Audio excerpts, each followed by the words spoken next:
وبركاته. الحمد لله كفى وسلام على عباده الذين اصطفى. أما بعد، فأعوذ بالله من الشيطان الرجيم. بسم الله الرحمن الرحيم. ولا تقولوا لمن يقتل في سبيل الله أموات. صدق الله العظيم.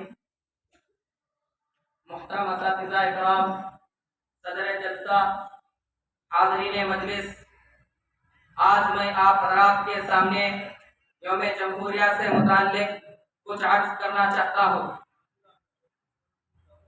حضرات، آزاد ہندوستان کی تاریخ میں دو دن انتہائی اہمیت کے حامل ہیں. ایک 15 اگست جس میں ملک انگریزوں کی چنگل سے آزاد ہوا، دوسرا 26 جنوری جس میں ملک جمہور ہوا، یعنی اپنے ملک میں اپنے لوگوں پر اپنا قانون نافذ ہوا. حضرات، یہ آج کا جشن، آج کا یہ بہار اور جشن، یہ دن ایک دو انگلیاں کٹا کر نہیں ملا، ایک دو سال احتجاج کر کے نہیں ملا. اگر آپ 1957 کی بغاوت سے لے کر 1947 تک کی تاریخ کا حساب لگائیں تو 90 سال بنتے ہیں. اس دوران ظلم و بربریت کی ایک لمبی داستان لکھی گئی ہے جس کا ہر صفحہ ہندوستانیوں کی خون سے لطپت ہے. جذبۂ آزادی سے سرشار اور سر پر کفن باندھ کر جنگ کے میدان میں کودنے والوں میں مسلمان صف اول میں تھے. اگر آپ مسلمانوں کی کردار، مسلمانوں کی قربانیوں کو جنگ آزادی سے الگ کر دیں تو یہ ہندوستان کبھی آزاد نہیں ہوتا. حضرات، میں آپ حضرات کے سامنے آزادی کے اس سفر کو بتانا چاہتا ہوں. لیکن یہ سفر کوئی آسان نہیں تھا، لیکن میں اس کا مختصر احاطہ کرنا چاہتا ہوں.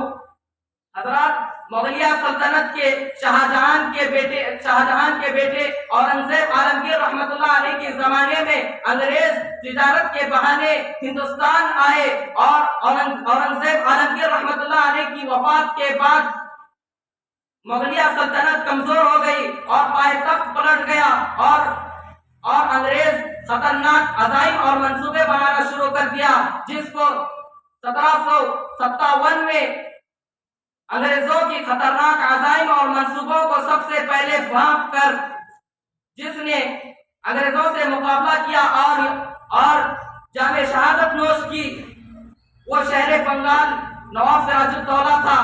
اسی طرح 1799 میں انگریزوں سے مقابلہ کرتے ہوئے شیر میسور ٹیپو سلطان شہید رحمت اللہ علیہ زخمی ہو گئے. انہیں 2 گولیاں لگی ہوئی تھی اور ان کا گھوڑا زخمی ہو کر بیٹھ گیا. سر پر موت کھڑی ہوئی تھی. ان کا نو مسلم خادم کہتا ہے، جناب آپ اپنے آپ کو انگریزوں کے حوالے کر دیجئے، انگریز آپ کے منصب کو وغیرہ دیکھ کر آپ کو بخش دیں گے. لیکن حضرت ٹیپو سلطان شہید رحمت اللہ علیہ اس کے جواب میں کہتے ہیں، گیدڑ کی 100 سالہ زندگی سے شیر کی ایک دن کی زندگی بہتر ہے. یہ کہہ کر دشمنوں کی صف میں گھس جاتے ہیں اور لڑتے لڑتے اپنی جان کو ملک کے لیے قربان کر دیا. جس کے بعد جن کی شہادت پر انگریز فخر و مسرت سے یہ کہتے ہیں کہ آج سے ہندوستان ہمارا ہے، کیونکہ ان سے مقابلہ کرنے کے لیے کوئی بہادر نہیں تھا. دہلی تک پورا راستہ صاف تھا. 1803 میں انگریزی فوج دہلی میں فاتحانہ اندازے سے داخل ہوئی. حضرات، اب ہندوستان میں اسلامی اقتدار نہیں تھا. وحشت و بربریت، ظلم و ستم کی گھنگور گھٹائیں فضاؤں میں پھیل چکی تھی. ایسے بھیانک ماحول اور پرفتن حالات میں شاہ ولی اللہ محدث دہلوی کے بیٹے شاہ عبدالعزیز رحمت اللہ علیہ نے پوری جرات اور بے باکی کے ساتھ فتویٰ جاری کیا کہ آج سے ہندوستان دارالحرب ہے.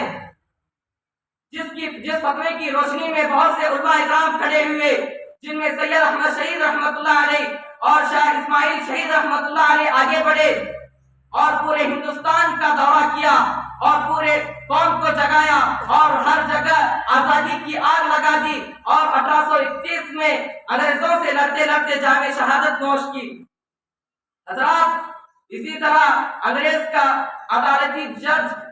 ایک عدالتی جج اپنے رسالے میں کہتا ہے کہ ہم نے ہندوستانیوں کی ذاتوں کو ذلیل کیا، ان کے قانون اور وراثت کو منسوخ کیا، شادی بیاہ کے قاعدوں کو بدل دیا، ان کی مذہبی رسم و رواج کی توہین کی، ان کی عبادت گاہ کی جاگیروں کو ضبط کر لیا، ان کی عمرہ کی ریاستوں کو ضبط کر لیا، ان کو سرکاری کاغذوں میں کافر قرار دیا۔ حضرات، بس اتنا ہی نہیں، حضرت 1857 میں ہر جگہ بغاوت کی لہر پھوٹ چکی تھی۔ ہر طرف سے لوگ حاجی امداد اللہ محاذری مکی کی قیادت میں آ کر انگریزوں سے لڑنے کے لیے بےتاب تھے، جن میں بانی دارالعلوم مولانا قاسم نانوتوی، مولانا رشید احمد گنگوری، مولانا منیر احمد صاحب، حافظ ضامن شہید رحمت اللہ علیہ بطور خاص حاجی امداد اللہ محاذری مکی کی قیادت میں مردانہ وار مقابلہ کیا، جس کی وجہ سے انگریز مسلمانوں پر بجلیاں گرا دی، کیونکہ مسلمان جنگ آزادی میں صف اول میں تھے۔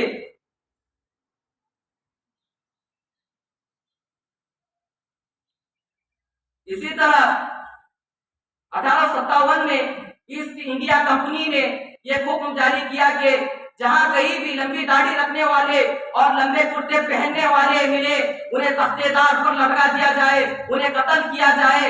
اس وقت تقریباً 5 لاکھ مسلمانوں کو پھانسی دی گئی، اور اسی طرح صرف اسی وقت دہلی میں 500 علماء اکرام کو تختے دار پر لٹکا دیا گیا۔ حضرات، ان قربانیوں کی وجہ سے یہ ہندوستان آزاد ہوا ہے، ہمارے اسلاف کی قربانیوں کی وجہ سے۔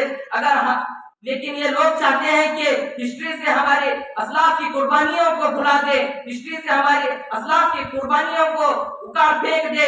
حضرات، اگر ہندوستان کو آزاد کرنے میں ہمارے اسلاف کی قربانیاں، ہمارے اسلاف کی کردار نہ ہوتے تو یہ ہندوستان کبھی آزاد نہ ہوتا۔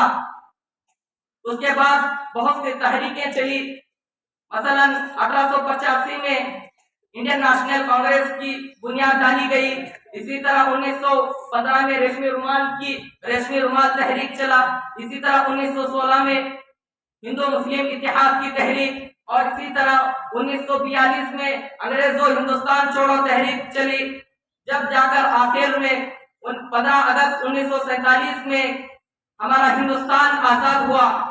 حضرات، ہندوستان آزادی ملنے کے بعد سب سے بڑا مسئلہ، سب سے اہم مسئلہ یہ تھا کہ ہندوستان کا دستور کیا ہو، مذہبی ہو، لا مذہبی ہو، اقلیت و اکثریت کے درمیان حقوق کس طرح طے کیا جائے۔